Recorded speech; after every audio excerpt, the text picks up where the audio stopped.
A show of strength just days after the US dropped the biggest non-nuclear bomb in its arsenal on Afghanistan. There are concerns over the use of such weapons. Will it lead to a global arms race? This is Inside Story.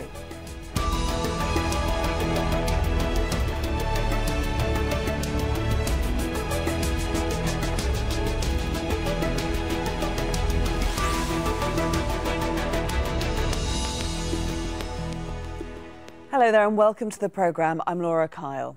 Countries around the world are increasing their defence spending. The Stockholm International Peace Research Institute says the United States is still the biggest spender when it comes to its military, and it's followed by China, the United Kingdom and Russia. Trillions of dollars are spent every year to get the latest and most advanced military hardware. But critics say that's leading to an arms race that will have long-term consequences. On Thursday, the US military dropped its so-called mother of all bombs on a remote town in eastern Afghanistan near the Pakistani border. It targeted a network of tunnels and caves used by a local branch of ISIL. An Afghan governor said the 10,000-kilogram bomb killed at least 100 fighters. It's believed to be the most powerful non-nuclear bomb dropped by the US in any battlefield. And on Saturday, a US government agency announced the successful test of a mock nuclear bomb in Nevada. That's part of an effort to upgrade one of the nuclear weapons that has been in the US arsenal for decades. As we mentioned earlier, the US is the world's most powerful military force, hugely outranking other countries. Global military spending rose to $1.6 trillion last year, and security analysts expect an even stronger decade ahead of defence spending. In 2015, the US spent more than $615 billion on its military. It was followed by China, the UK, Russia, Saudi Arabia and then India. Last year, the US kept its position, increasing its military budget, as did China. But for the first time, India's defence budget exceeded $50 billion, pushing Saudi Arabia and Russia lower down the list.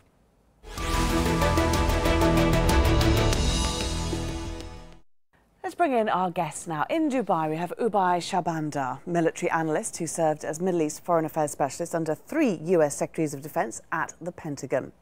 In Moscow, SERGEY STROKAN, political analyst and columnist at the Russian newspaper KOMMERSANT.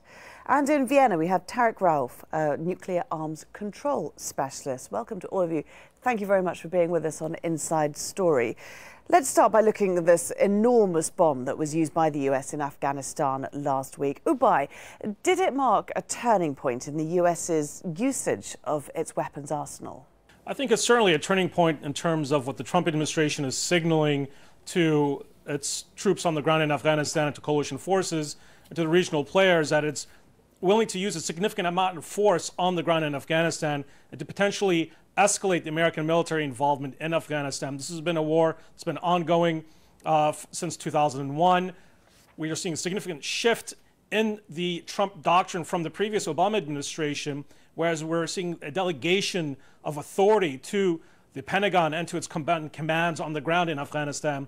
And this is important because this means, as many Pentagon advisors are telling us, that the gloves are off, that the fight is potentially going to escalate in terms of the American military involvement in Afghanistan. It means on the ground, the commanders do not have to ask for permission from the White House to escalate its use of force. And I think we're going to see a lot heavier round of fighting in the future with direct action by the American forces on the ground in Afghanistan. And this is certainly a policy shift from the previous Obama administration.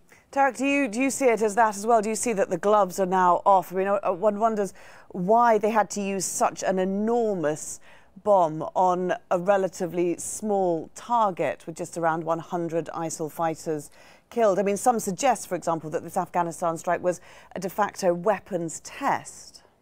Yes, many people believe that this would be the first operational test in a conflict zone of this large conventional bomb. It really served no particular useful purpose other than sending a political signal. And if the war is to be won against the Taliban and ISIL in Afghanistan, it has to be won on the ground, not through aerial bombing. And this has been actually the result since 2001, since international forces went into Afghanistan. Unless there are troops on the ground, fighting city by city, village by village, it will be impossible to dislodge the adversary there. Sergey, how is Russia reading that political signal? Well, there's a popular joke in Russia these days, but that using of mother of all bombs in Afghanistan was a sort of a dual-use weapon. One thing was to fight ISIL, and the second was to impress President Putin. But jokes aside, of course, from Russian perspective, it seems that President Trump's strategy in Afghanistan is in flux. It's just shaping up.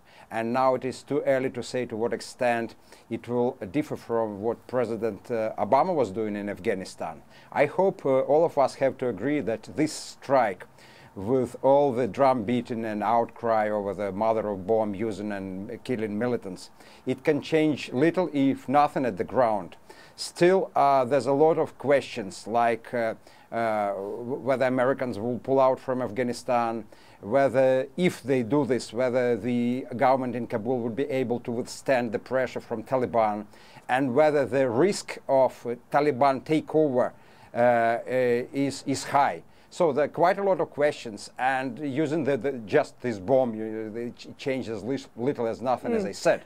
So a lot will depend on further steps, and to what extent Trump administration would be able probably not to stick to unilateral action, but to try to find common language and common ground with major players like Russia, India, and China, which are struggling to find their own solution to Afghan problem. Sergey, did the use of the mother of all bombs impress Putin?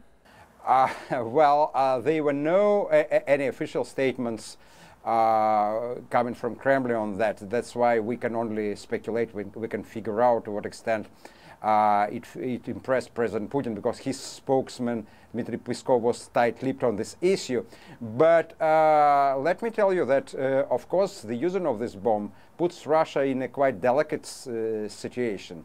Russia can't openly condemn it because it will sound a bit odd, since Russia has thrown its weight behind fighting ISIL. And if anything is taken to fight ISIL, well, Russia should not condemn it. On the other hand, that was obviously unilateral action which was taken by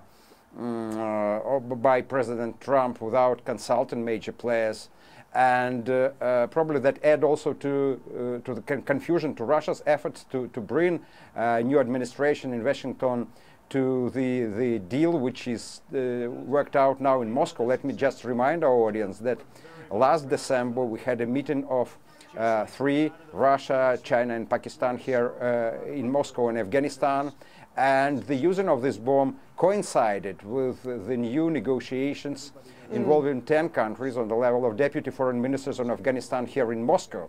So some have seen that as a snub on the part of Americans, instead, because Americans were also invited to participate in that, and they didn't go. Secretary Tillerson was invited, but the proposal was turned down. And instead of that we've seen, instead of American participation, we've seen using of mother of all bombs. I see you wanting to say something there. Well, yeah, let's talk about Russian participation in Afghanistan. It's interesting because this is coming at a time when we're seeing reports emerging of secret Russian negotiations with the Taliban. Moscow appears to be hedging its bets, and there are certainly some indicators that we've been seeing in the press in the last week or so that the Kremlin is holding its own side negotiations with the Taliban militant forces that are fighting American forces and the Afghan government in Afghanistan. This is also happening at a time when the Islamic State group is splintered off from the Taliban. In fact, it's almost a three-way fight where the Islamic State, or Daesh, in Afghanistan are not only fighting American troops and the Afghan government, but are also in opposition with the Taliban. So from a policy perspective, it seems that the Kremlin may be at least covertly hedging its bets with the Taliban if it views the Taliban as the lesser of evils from the Islamic State. From the American perspective, both forces are viewed as the adversary to both stability in Afghanistan and to the legitimate government in Kabul. Obai, the US is striking against ISIL. It said one of its key aims is fighting what it calls global terrorism. And we've seen these strikes in Mosul, in Syria. We've seen it against al-Qaeda in Yemen. In these strikes, they've also killed large numbers of civilians. Are we seeing the US becoming more trigger happy? Well, we're seeing a policy shift in two perspectives. On one hand, the gloves are off. The combatant commanders on the ground have a significant, much more leeway and freedom to order airstrikes and to order ground movement of forces. And number two, we're also seeing a policy review in Washington to potentially increase the boots on the ground. It is absolutely the case that an aerial campaign is not enough to dislodge terror groups like the Islamic State or Al-Qaeda. Have there been collateral damage, civilian casualties on the ground? That's absolutely the case. We've seen that in Mosul and we've seen that in other places. I think as much as that, the message we're seeing from the Pentagon is that that type of civilian casualties are to be avoided as much as possible. But as the fight increases, as the operational tempo increases, that type of civilian casualties are almost inevitable. I think it's absolutely crucial as we fight, as the United States fights asymmetric warfare, as it fights a guerrilla, sort of guerrilla warfare against the Islamic State, the Taliban, and other militants from Afghanistan to Iraq and to Syria, that a special effort is made to win over the populace and to gain the confidence of the local populace if military advances on the ground are to be sustained in the long term. Tariq, would you agree with that? Would you see the US making enough efforts to reduce civilian casualties as it appears to be ramping up its military efforts against ISIL, against the Taliban, against Al-Qaeda? Well, from my perspective, starting from the second war in Iraq in 2003, minimization of civilian casualties, although that was a declaratory policy, I don't think in practice it was very successful. A large number of civilians were killed in Iraq. A large number of civilians have been killed in Afghanistan and continue to be killed in Afghanistan. In fact, the Pentagon does not even count civilian casualties anymore. The same is true of the drone strikes. And one of the reasons, in my view, why these terrorist groups and lone wolves are now multiplying across Europe and in other parts of the world is a direct result of these civilian casualties, and in a sense a disregard for civilian casualties. Just the very term collateral damage dehumanizes civilian casualties. And you also see, particularly in the case of the US, a large number of the military casualties are soldiers. Very few officers are killed in combat, whereas if you look at the British or the Pakistani or other forces, you have a higher proportion of officers who are casualties because they are leading their men on the battlefront, not sitting behind in headquarters and sending troops just to fight. So this also has an effect on the morale. People were just reminding on an American television the My Lai massacre in Vietnam in the 70s. And there have been allegations of perhaps targeted killing of civilians, which is very difficult to prove, but nonetheless there are allegations. So unfortunately, in today's modern warfare, protecting civilian life, while it is advertised as being an important consideration, in practice it is very difficult to do so, and I would urge all combatant forces to be extra careful in their military operations, particularly with regard to preserving civilians and to keeping them out of the range of fire. On the other hand, one might also add that many of the terrorists and other guerrilla fighters are choosing to hide behind civilians and to use them as human shields, which is also very immoral. So it's a very difficult situation at the moment. Ubay, you indicated earlier that Trump's relationship with the military top brass, with the top Pentagon officials, is somewhat of a deferential one. I mean, is that not part and parcel of what we're seeing now? Is that not causing A, much more militarization, and B, potentially more civilian casualties? I think it's absolutely the case that the President Trump has a significant amount of trust in General Mattis, as Secretary of Defense, and is in his National Security Advisor, General H.R. McMaster. I don't think this necessarily means that a delegation of authority to the military commanders and to the combatant commanders is necessarily a militarization of policy per se. At the end of the day, we still have a civilian-run government in the Pentagon and in the White House.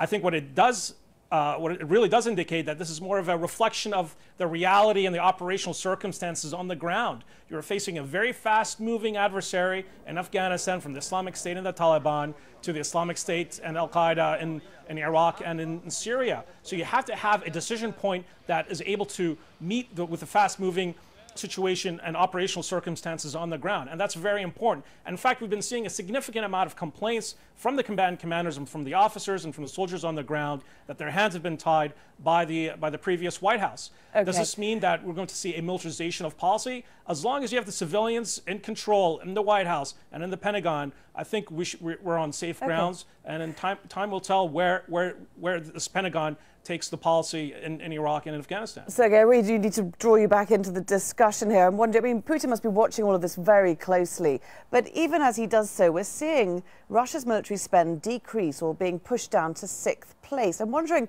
whether Russia has anything like what we're seeing in the US in its military arsenal. Well, any arms race is part and parcel of a Cold War. Since today there's a lot of talk about the Cold War, as you understand, our relations with the United States are in bad shape. That triggers new arms race, and that makes Russia also to improve its military arsenal, specifically its nuclear forces.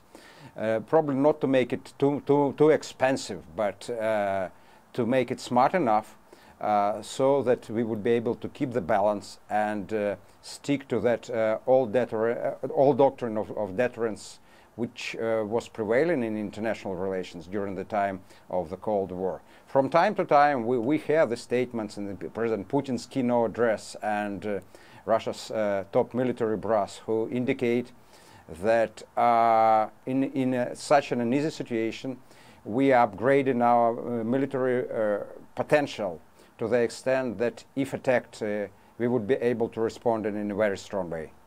You know, I read writer Scott Ritter, who's a former UN weapons inspector, saying that the US-Russia arms race is over when it comes to the nuclear arms race, and that Russia has won. Sergey, would you agree with that?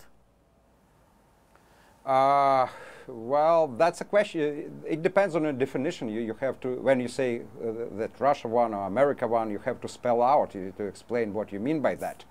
But I think that I would put it another way, you see. Everybody lost. No one has won. For the simple reason that we've seen, if we look back into the disarmament process, we can describe the last decade, the lost decade for the process of disarmament. And yes, absolutely. And we've seen that erosion of basic treaties which were used as a cornerstone of disarmament, like ABM treaty after Americans pulling out from it during President Bush administration. And then we've seen desperate attempts to come to a START III treaty, you remember, which was already negotiated by Presidents Clinton and Yeltsin, and it never happened.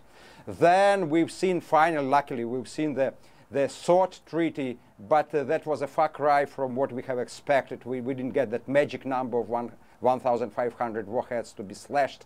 And after that, yes, we had the so-called Moscow Treaty or New START Treaty signed in 2010, but that was probably the only result of President Obama's negotiating efforts. After that, we've seen the situation over disarmament deteriorating. Yes, indeed. And I just want to bring back Obai at this point, because now it is frozen. Because today, or indeed yesterday, on Sunday, I believe it was, or maybe Saturday, over the weekend, the US did test drop a new mock nuclear weapon in Nevada. Obai, how significant was that? Why is it doing it? Is it sending some kind of message?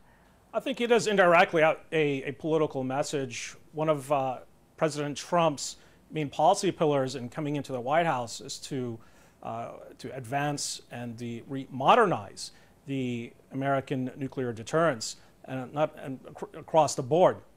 I think the fact that you're having this test being publicized at this time, in terms of significant geopolitical turbulence throughout Europe, throughout the Middle East, and Central Asia, absolutely sends a strong message to regional players across the board. I think it also was important to talk about deterrence and maintaining a balance of power. And as President Reagan used to say, you need to trust but verify. In order to maintain a balance of power throughout the Middle East and Asia and Central Asia, the United States military needs to send a very important message to other players on the ground that it is back and that it is willing and able to work with its local partners to defend American interests and to defend the interests of its allies. And I think that's a very strong message that's coming from President Trump's White House and from this Pentagon under General Mattis. And I think Moscow is looking at this new position and is assessing, as is Pyongyang and Tehran and Damascus. So I think this new policy position by President Trump has significantly shifted the geopolitical calculation of many countries throughout the region, and I think we're going to see a significant upgrade in the American military, both its conventional and its unconventional and nuclear forces. And at the end of the day, this is important to maintain the peace by maintaining deterrence, by maintaining a balance of power. And in order to do that, you need to take such steps as we saw in Nevada.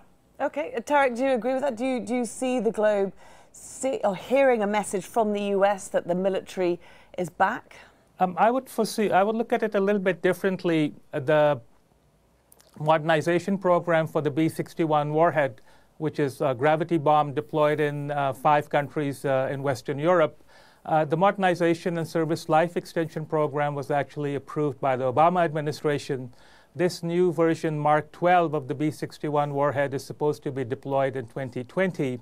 So I do not put any particular credence in the timing of this test in Arizona over the past couple of days as necessarily sending a political message to anyone.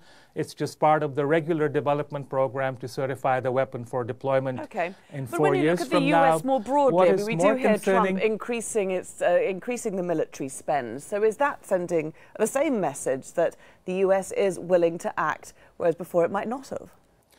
Well, President Trump has made certain statements, but I don't think we necessarily need to look at part of the modernization and reinvestment in the U.S. nuclear weapons infrastructure, most of which was authorized under the Obama administration, and they are going through the routine steps of carrying out tests and developing or modernizing the existing systems.